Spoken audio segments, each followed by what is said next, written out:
The Athletic Browns beat reporter Zac Jackson talking about the Browns quarterback competition. This is strange because they clearly liked that Dylan Gabriel. They said that by their words and their actions, and then they undercut him by drafting another quarterback. I don't know how long you can have a real four-person competition and also get ready for a season.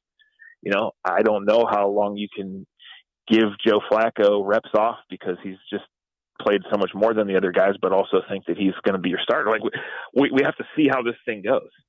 And, you know, I don't know, Anthony, we'll have to see how the crowds go and how everything goes with all of that. But the thing for Dylan Gabriel and Shedeur Sanders is they need to be really good early in camp on and off the field because they have to earn reps with better players because either one of them out there with XFL guys and undrafted rookies is going to have a real hard time, you know, when people are watching. So it's going to be a wild few weeks because the only open practices are the first 2 weeks. Then they have those joint practices in very different situations.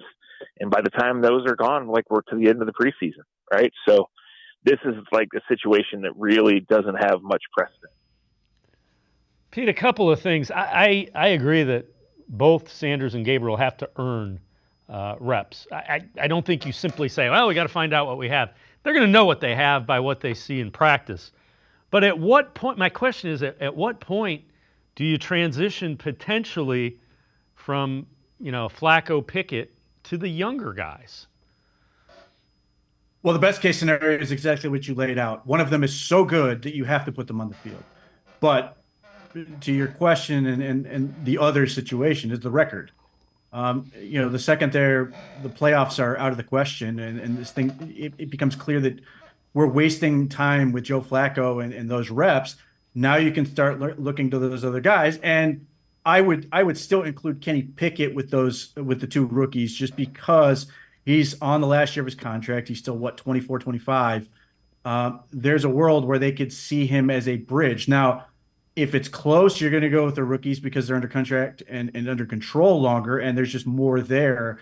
But I think the Browns have to sort of bunch those three younger guys up as a collective. Realistically, the competition starts out as sort of the veterans versus the rookies.